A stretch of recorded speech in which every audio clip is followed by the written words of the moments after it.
Allah pencipta bumi, langit, dan segala isinya di PL. Allah yang kekal, Allah yang berdaulat, Allah yang penuh kasih. Tapi sekaligus juga Allah yang adil. Itu juga ya kok yang tetap kita jumpai di era perjanjian baru. Nggak ada yang berubah. Pribadinya, kuasanya, karakternya, bukan eksistensi Allah kita itu. Sama. Mari kita lihat. Contoh konsep dan sifat-sifat Allah di PB sama dengan di PL. Satu. Allah di PB dan di PL sama. Dalam hal apa? Keesaan.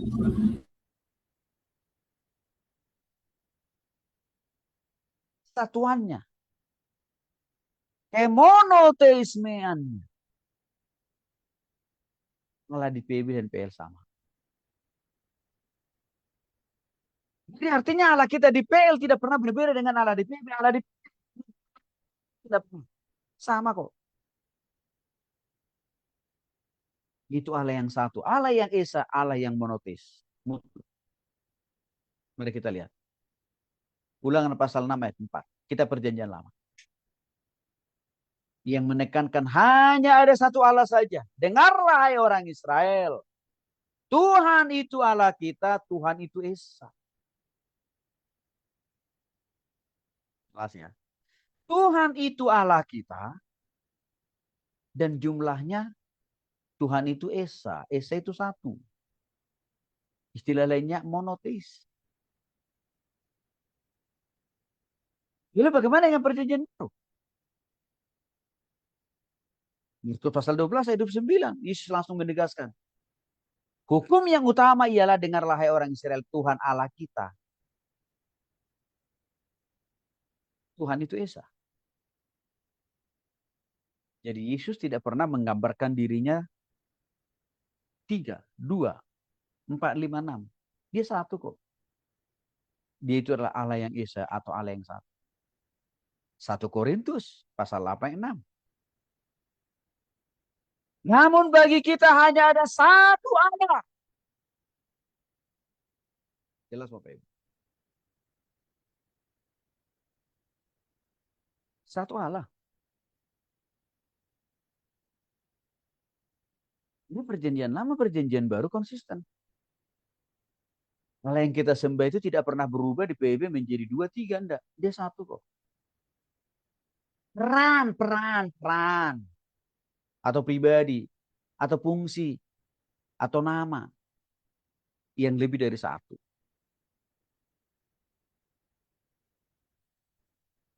Tapi kalau hakikatnya, esensinya, satu kok, esa kok, monoteis kok. Itu yang politeis. Jelas ya Bapak Ibu ya. Yang kedua, Allah itu kasih dan pengasih. Mazmur 138. Tuhan adalah penyayang dan pengasih. Panjang sabar dan berlimpah kasih setianya. Mazmur 138.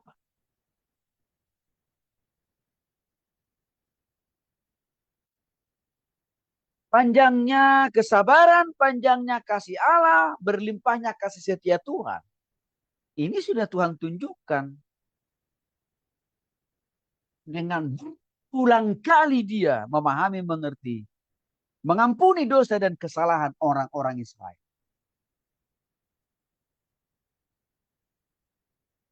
Beratus-ratus kali, bahkan beribu-ribu kali bangsa Israel itu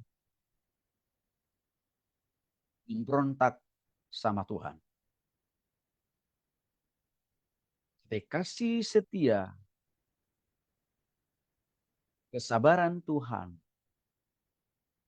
tetap selalu jauh lebih besar, jauh lebih dalam. Maka sampai hari ini masih tetap juga ada bangsa Israel kan Bapak Ibu, sekalipun mereka udah beribu-ribu kali, berjuta-juta kali memberontak sama Tuhan. Tapi bukti kasih setia, panjang sabarnya Tuhan tetap ada buat mereka. Lalu bagaimana dengan perjanjian baru? Yohanes pasal 4 ayat 8. Barang siapa tidak mengasihi, ia tidak mengenal Allah. Sebab Allah adalah kasih. Rupanya nggak berubah. Yang kita sembah di zaman perjanjian baru, di zaman modern sekarang juga Allah yang sama dengan Allah yang di dalam perjanjian lama. Allah yang panjang sabar, Allah yang berlimpah kasih setianya, dan Allah yang maha pengasih kok. Bahkan Yohanes pasal 3, 16. Karena begitu besar kasih Allah akan dunia ini, sehingga ia telah mengaruniakan anaknya yang tunggal, supaya setiap orang yang percaya kepadanya tidak binasa, melainkan beroleh hidup yang kekal.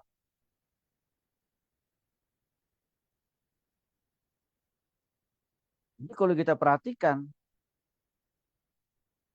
puncak kasih Allah itu konsisten Tuhan tunjukkan di dalam era perjanjian baru dengan sampai dia mati hanya untuk mengampuni dosa dan kesalahan-kesalahan kita.